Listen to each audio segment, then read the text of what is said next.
Hello and welcome back to DIY EV Chat. It's been a while. Last time I did one of these, I think I still had some hair left, albeit it did start behind my ears. But yeah, my name's Tom Cheesewright. I made my own EV in lockdown with my daughter. I'll probably post a photo of it now because I've just done some nice pictures. And joining me as my guest today is somebody else who's literally just got their DIY EV through its test, and that is Alistair Brown. Hello, Alistair. Hi Tom, how are you? Good, thank you. We'll have to post a photo of your car here as well, and obviously we'll post a link to your YouTube channel because you've Okay. documented your build there as well, along Yep. with lots of other weird and wonderful things on your channel. You've been going for a while, haven't you? Yes, I probably started around about 2017 or 16 or thereabouts. Okay, Um, so there's a fair bit on there. no, just started off with building e-bikes and sort of moved on from there. Something you have in Just common with Jamie Jones, albeit I was watching back the mhm. first episode of this series where he started with an electric skateboard that just had an on-off switch rather than a motor controller, I think I would kill which myself on a just sounds skateboard. like a recipe for personal injury Yeah, claims to me. yes, that's exactly what I would end up happening to me. So before you started doing all that, what's the day job? Do you bring any sort of professional skills to making your own EV? Some. I worked for the first 10 years or so of my life as a burglar alarm engineer. So, I thought you were cabling? going to say a burglar. Well, some would say. So, a bit of cabling was involved in that. So, that I guess is useful. And Yeah. then I decided that was far too much like hard work and decided to be a computer engineer. So, did that for the rest of my working life up until 2017 when I was sort of wasn't quite made redundant, but I took voluntary redundancy. So Okay. that and I've been working self-employed ever since, off and on.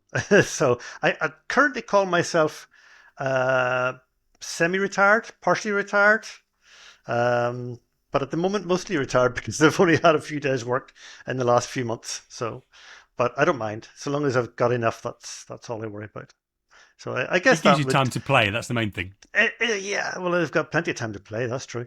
But so being a computer engineer, I guess, gives me some insight into the insights of computers, but Yeah. I mean, there's some not so some level much of technical inverters. background Yeah, there. yeah, technical background. Yeah. But as far as uh, batteries and EVs, my former work has given me no help there whatsoever. So you came at this afresh apart from the e-bikes. How did you get interested in e-bikes? Somewhere along the line, being a computer engineer, I had a load of ancient knackered old laptops in the Lura space. And somewhere along the line, I came across a video on YouTube where some guy was taking the cells out of laptops, and I think he actually converted a car. It was a guy in America who I think is from Spanish or Mexican background, and he converted a car. I thought, crikey, there's batteries in an old laptop. So I pulled all the old laptop batteries that I could find, pulled all the cells out of them, and put them together and that's where it started. I just started working from there. I sort of thought, well, what could I use these for? And eventually building an e-bike became the goal. So started from there. The first e-bike, I should actually give you photographs of that because the first e-bike was built using a car alternator and these knackered old laptop batteries and basically a big rubber band going around the back wheel. So yes, that was. This I have to see. But it worked. Well, yeah. If all you have to do is go back to my older videos, go to my YouTube channel, older videos, you'll see them all. But yeah, that was that the motor was bolted onto a rack on the back of the bike up high, and then a belt going down to the wheel. So that was my first e-bike, and then sort of moved on from there. Well, let's face it, an electric car is really just a big e-bike. It's just two strapped together. Yeah, exactly. Yeah, it's slightly more current and slightly more volts, but that's really all it is. And you think about it, you've got a motor, a controller, and a throttle. The rest of it is all just Yeah, and a battery, and the rest of it is all just bits added on. ancillaries. Yes. It's amazing how much juice is left in those old laptop batteries. I've stripped down quite a few old laptop cells or laptop modules for just for Yep. running little projects. Like I built a radio controlled boat a while back. I decided it would be cool to design and 3D print a radio controlled boat, Yes. and that's all Yes. entirely run off old Yep. laptop batteries. Yep. Definitely. They're amazing what they can do. So, um, I mean, even if they, even if they have 0 volts when you get them out of the old battery pack, they can still be brought back up again. I'm not sure how safe they are, but you can do it. Given the state of one of my EV battery packs, that's good to hear. I need to do a bit of Mm. reconditioning. So, what triggered you to want to go from doing the bikes to doing a car then? Well, a few years back, my son and I had got together and decided we would do a conversion of a car. I think what we we actually bought an RX-8, took the knackered rotary engine out of it, and we're talking about putting in some sort of a VW engine into it, a 1.8 turbo engine into it. Cool. He kind of looked, well, yes, it would have been a cool project, except it would have required quite a bit of cutting of uh, the bulkhead of the car, which would have been a bit of an issue with getting it through, as I now know. But Mm. anyway, it never happened. He ran out of interest. I wasn't really that keen on doing it if he wasn't involved, so we got rid of all of that. But it put the idea into my head that I really wanted to do a conversion of a car. What I really wanted to do was a V8 into a car. Take a engine out of something and put it into something that wasn't meant to be. But I couldn't justify the cost in fuel. So as it sort of over the months and I sort of thought about different things I would like to do, then the whole battery thing came about, and then the e-bike, and then the natural progression was an electric car, a converted car. Yeah, makes sense. No, it doesn't. It And, makes no and sense what did you? whatsoever. Yeah. And how did you start that journey? Did you start watching other people's videos and things like that? Damien McGuire has a lot to answer for. That's all I can say. It's the It's same all answer his every fault. time. All his fault. I watched his videos. He sort of, how hard can it be? Yeah. I found out. And what made you choose the car that you? What made you choose the car that you went for in the end? The car I went for is probably not the one that most people would go for. I converted a Land Rover Freelander, Generation 1 or early one. There was a couple of reasons for it. First of all, I had one. I had an old wrecked one that was not really worth any money, and so it sort of made sense to choose that. Even I used that one as a test mule so that I could actually Mm. see if everything would fit and see how I would fit it, and it didn't matter if it damaged it. It didn't matter if it cut it or whatever. So I used that as a test mule. But the biggest reason I chose that car was because of the forum I was in at the time, still am in, called Landy Zone. And Landy Zone has a section for Freelanders, and I've been active in that section for about 6 or 7 years. So um, the support team, the support of the people in that forum has been invaluable. I have to big thank you to the Landy Zone guys. They have been absolutely brilliant. In fact, one of them actually used his lathe to make my coupler. So, Oh, amazing. he lathed the coupler for me. So I sent him the bits. He cut it out on his lathe, sent it back to me, and I just welded it together. So that was great. That's a guy called John Nodge. He's been brilliant. Real help. And so the Landy Zone guys have been superb in terms of support and help with various different things. So that was one of the biggest reasons, Yeah. was because I knew I would have a help sort of forum there of people who sort of like-minded. Not so Yeah, I much with mean, the EV forums side of are you things. can't. Yeah. No, but with the mechanical side of stuff, you can't Yes. underestimate Yes. the value of forums. Like for me, the Z Yeah. Roadster forum has just been absolutely brilliant, both in terms of moral support, but Yeah. also technical answers to things. They're Yeah, superb. yeah. I follow. I had to look at your form as well. So so you've got your Freelander. Hmm. Obviously, there's a lot of stuff to change to make it electric. So you had one for testing, and the one you've converted is not that one that was sort of wrecked, is it? No, I bought one that was sort of a project car that wasn't really running properly. So I bought that and then used it.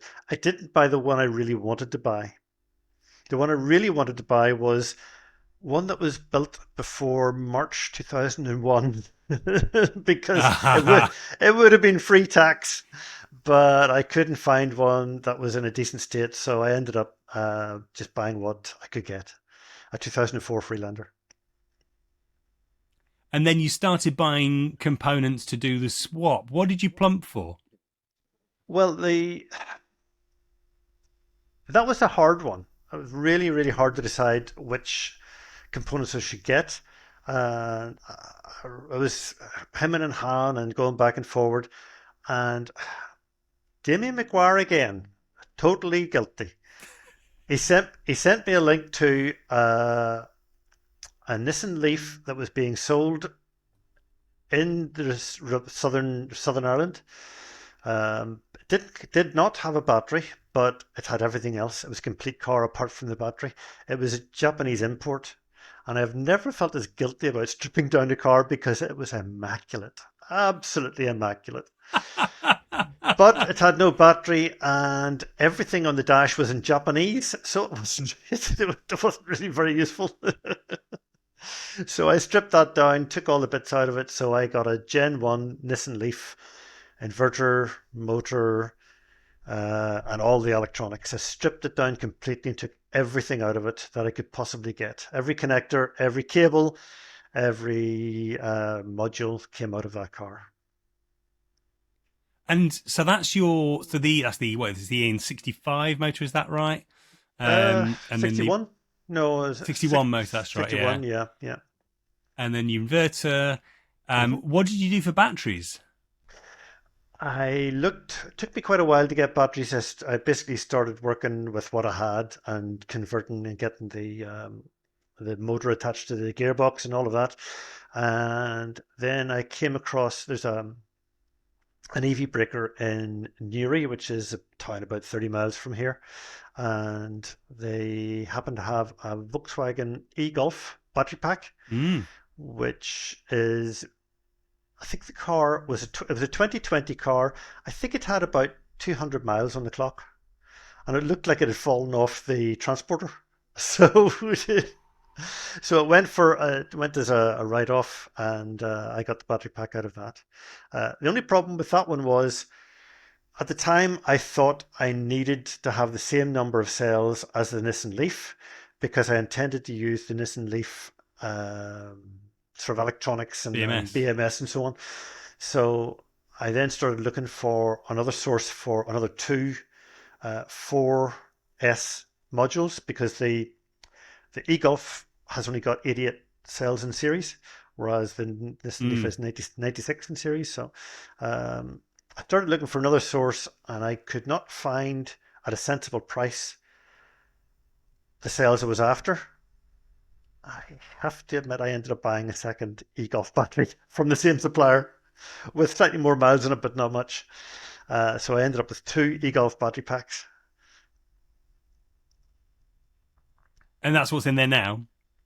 Yes, well, the one plus four modules from the other is in there now. So Okay. I would have to say they're not the best battery module to buy for for a conversion like this because they each module has either two cells or four cells, and then it is because of the way the pack was built. It was built to fit a Golf, which was a standard car, and so some of the cells, some of the battery modules have two, some have four, but each one of them has two sockets to or two connectors to connect onto, which means that you have a Mm. lot of connecting wires and no real way of using bus bars like you can with the Nissan Leaf. So you, Yeah. you you end up making a lot of connectors, a lot of connections, which is a wee bit sort of, not sure it's 100%, but hopefully it'll be all right. See, that's interesting because if I could, I'd rather avoid the bus bars. The bus bars on the Nissan Leaf packs absolutely terrify me. Just Yeah, well, that feels like a dropped screwdriver waiting to happen. yes, yes, I would accept that, but at the same time, the number of connections that you end up having to manually make yourself, you have to make Mm, sure they're all good. So one of the things I had to invest in was one of those hydraulic crimpers. mm. Yeah, yeah. A good You know, investment, I would say, for anybody doing an EV conversion. definitely, they're not that expensive either. 40, 50 quid is all Yeah, they and are. mine's had an awful lot of use. Yes, mine too. Is Uh, judging by the amount of oil leaking out of it, yes. and what are you doing for charging? Is that part of the Leaf as well? No, I tried to get the Nissan Leaf charger to work. I spent about 2 or 3 weeks on it, and then just gave up and moved on to an Outlander FEV charger stroke DC All converter. reliable. Yes, works Yeah. well, but Reliable, simple. 3.5 kilowatts. That's the only problem. Slightly slow. Yeah, it's not quick. No, no. But it keeps your battery temperatures down. That's true. That's true. Although quite often I just use a granny charger, 2 kilowatts. So, Right. but I still have to And where get did you do fast all this charging going. work? I have a Yeah, garage. same. I'm very, very fortunate that I have a garage to work in, which is not exactly warm, but at least it's dry. Yeah, it looks like a decent space. Yes, I actually built the house that we're living, or we built the house we're living in now in 2005. And a couple of years Oh, wow. later, I went ahead and built the garage. And I did make one big fundamental mistake. If anybody's out there building a garage, do not measure your car and add a meter. That's not big enough. You need more than that. You need at least 2 or maybe even 3 meters more than the length of your car for the length of your garage. Yeah, that was a big mistake. But See, if I it's build a it's garage, okay. I'm just gonna imagine my imaginary fleet, then wrap 3 meters around that. Yes, I have lots of width. That's the one. The good thing I did was I built it lots, very, very wide. So it's not quite 2 cars wide, but it's like a car and a half wide. But it's Nice. a car long and not much more. And that was a mistake. So when I'm working at the front of the car, the back of the car is touching the garage door. And when I'm working the back of the car, the front of the car is touching the front wall or the back wall. What have you done for ancillaries like brakes and power steering? Brakes, I went with the Audi brake pump. You think that's one you went with as well. Yeah, So the I went with Helia that. UP38. Yes, and I actually used your software to drive an Arduino to control it. Ah, there we go. Yes, I'd forgotten that. Oh yes. Power steering.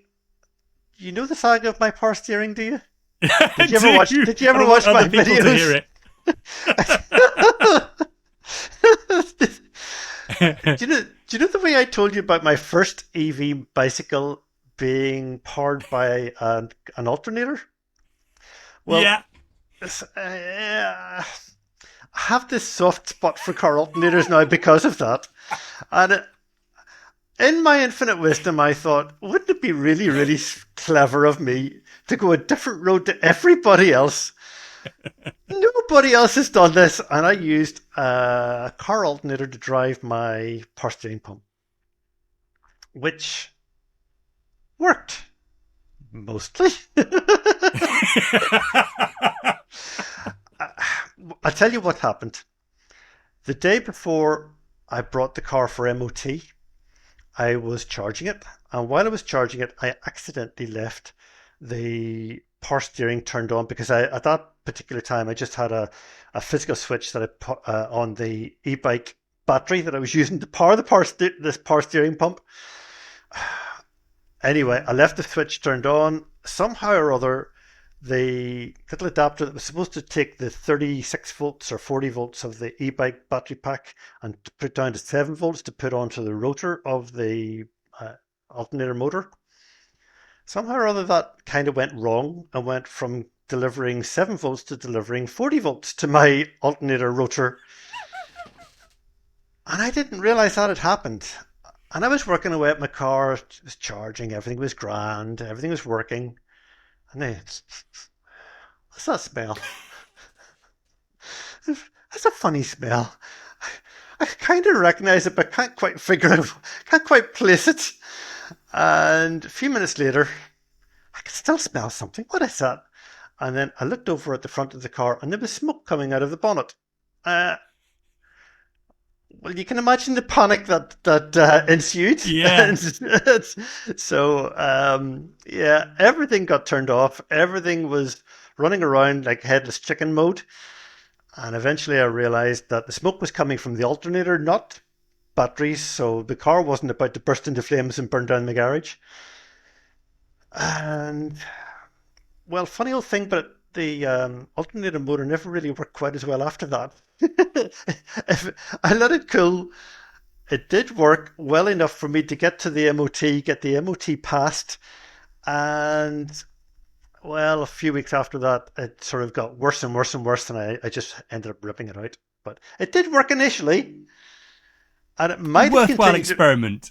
it might have continued to work if I had have persisted, if I hadn't wrecked it.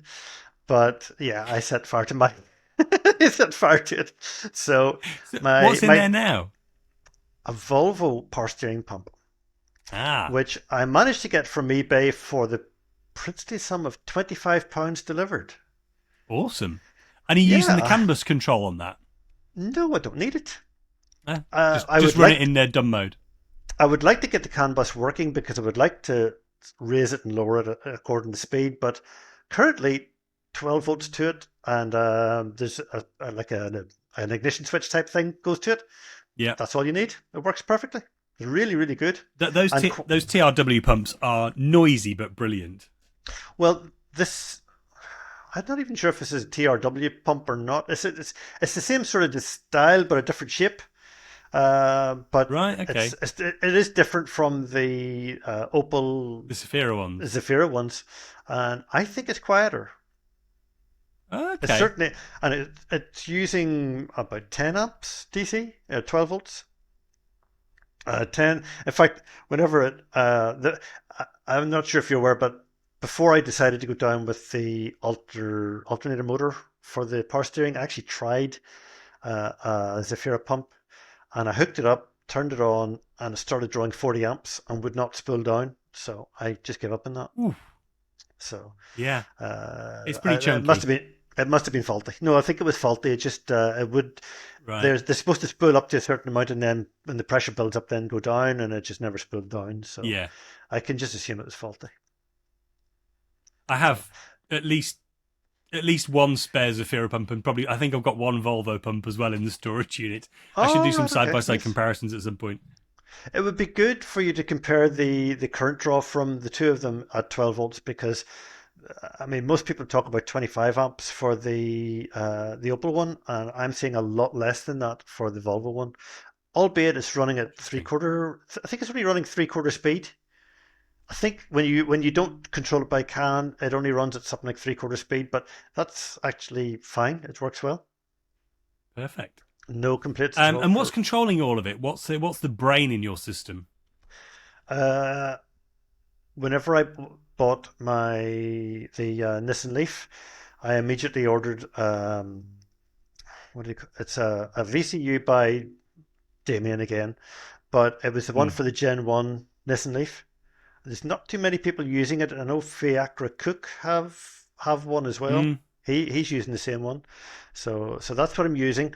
Although because it was quite an early one and not that many people bought it, there's not that big a support forum for it. And to be perfectly honest, my software skills are very poor, so I need all the help I can get. Um, but I was really really lucky because I was struggling to try and get the Nissan Leaf accelerator pedal to calibrate with it. And what I did was I just set it back to defaults, plugged in the Land Rover Freelander pedal, and it just worked straight away. Uh, Amazing. well, yes, but if you take into account that Land Rover was owned by BMW at the time, maybe not so much. because Yeah, the rev counter works as well from his VCU, from Damien's VCU. brilliant. So Yeah, that sort of yeah, makes sense, I guess. They'd be using hmm all the same CAN messages. So it's you're pretty through the much. MOT now, Mhm. and that go was that first time that go through? Yeah, the MOT was actually the simple bit. We haven't got to the other bit yet. Um, I applied for MOT, brought it down. Actually phoned a few people to make sure that they were aware I was bringing an EV down, and that you'd be forewarned and be able to, Whenever I arrived, the tester, I said to him, "You knew I was coming?" "Yes." "You knew I'm bringing an EV converted car?" "No." So, uh, typical. Even though I'd told everybody, he was the last person to be told.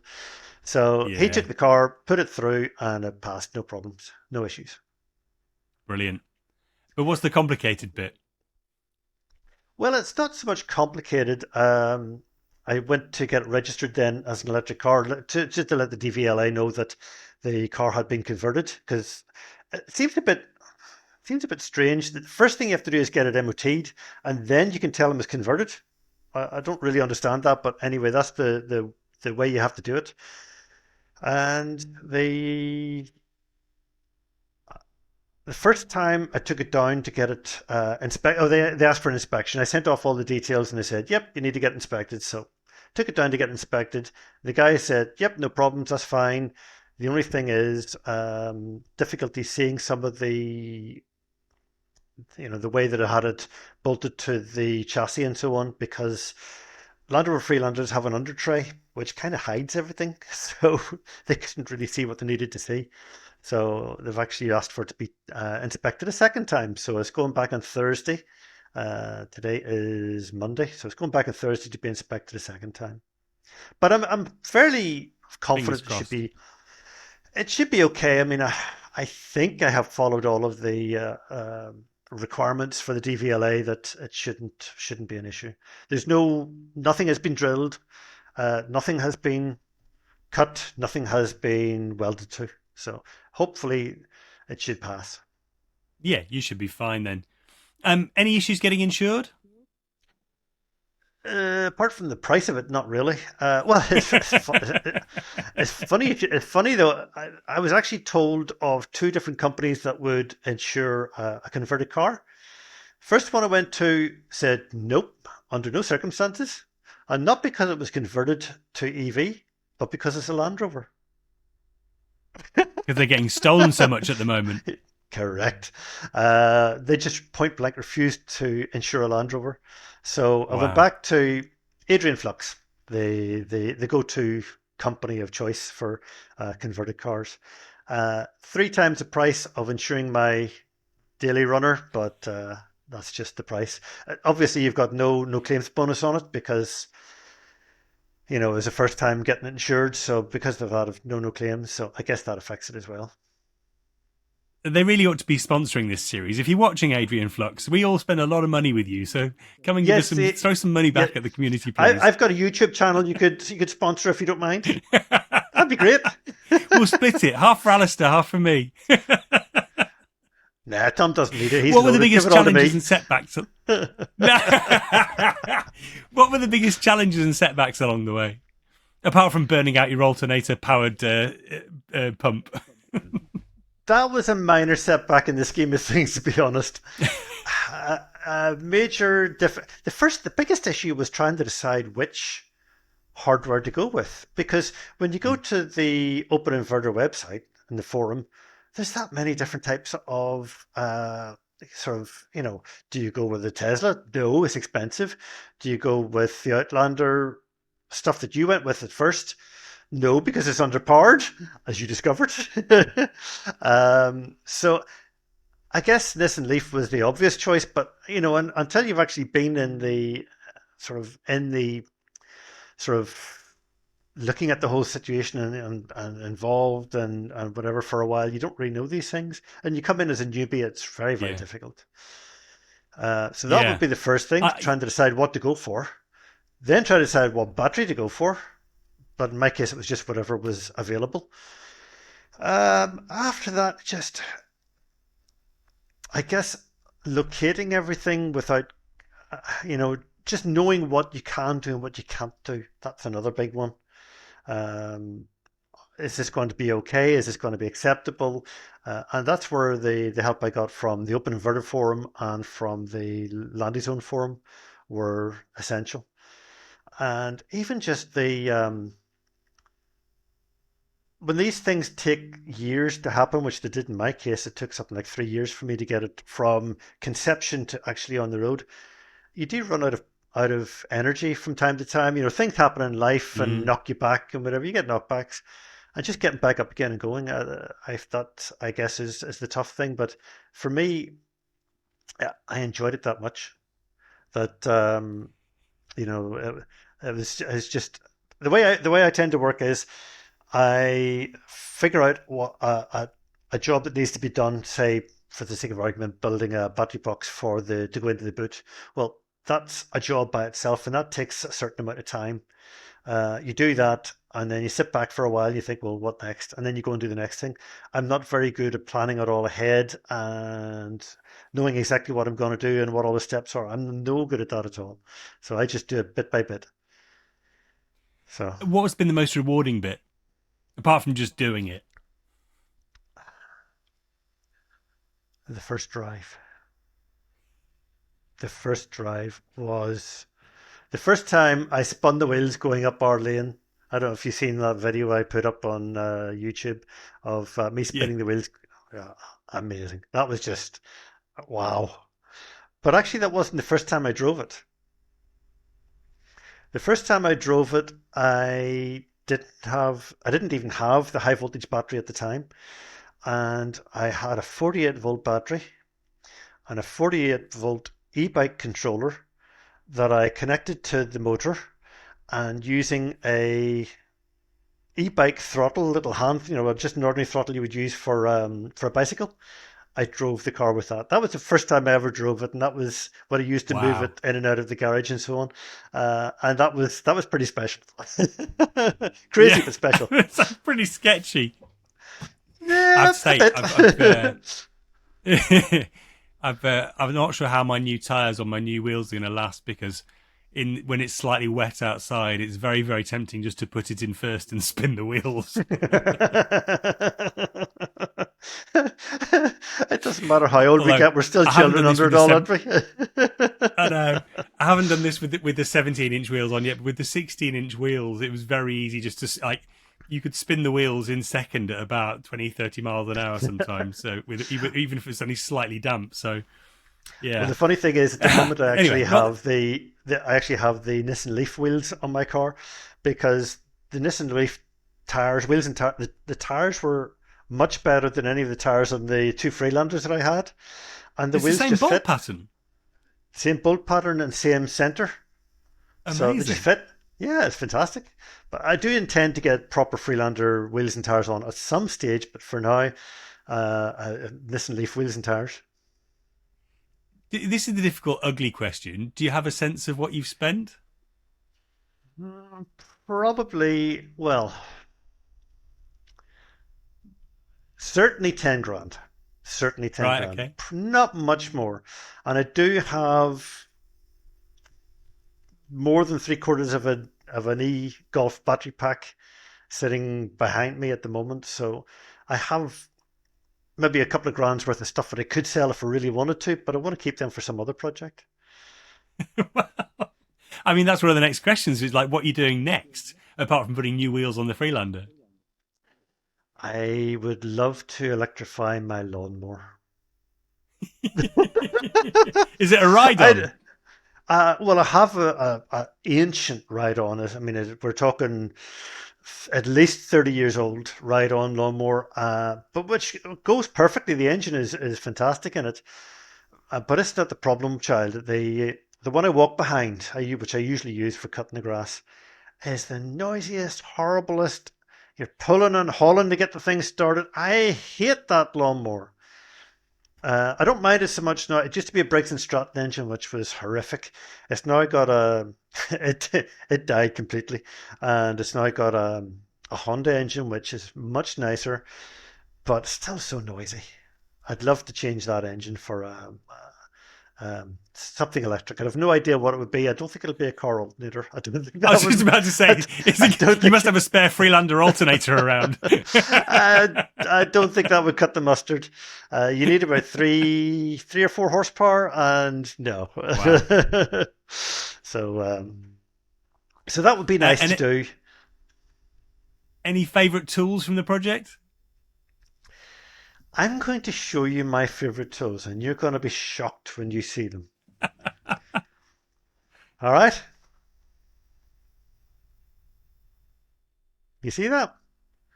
No, well, we will do on the final video. On the live one between you and me, it's a little Okay. bit out. That is a set Describe of them to me. adapters. It's a set of adapters that go along with that Ah, yes.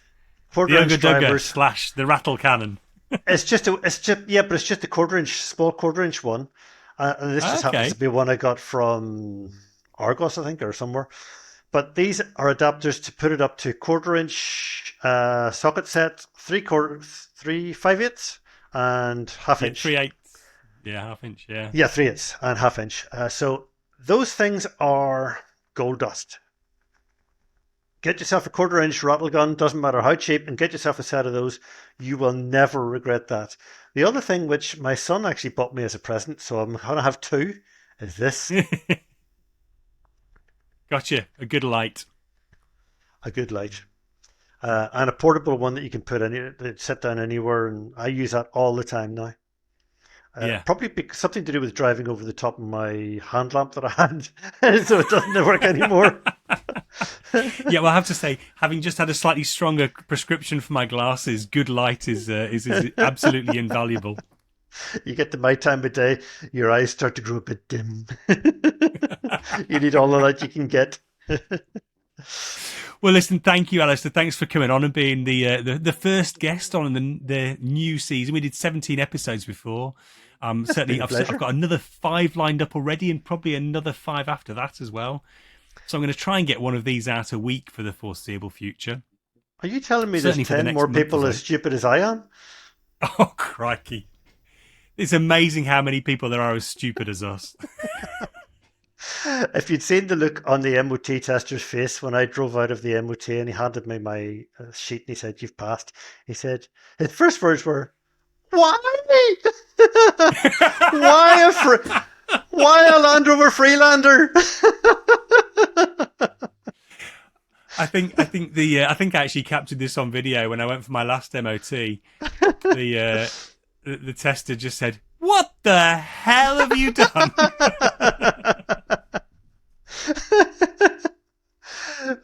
There is no Brilliant. So sensible listen- answer to that. No, there is no sensible answer. If you enjoyed this, please do like and subscribe. Go and do the same on Alistair's channel. Go and subscribe to that as well. I'll put a link in the description and a link in the show notes for anybody listening rather than watching, because we do put this out as audio as well. More praise to forums for helping us all out. More praise to Damien for setting us all on this terrible path. And yeah, catch you on the next episode. Thanks again, Alistair. Bye-bye. Thanks, Tom. Bye now.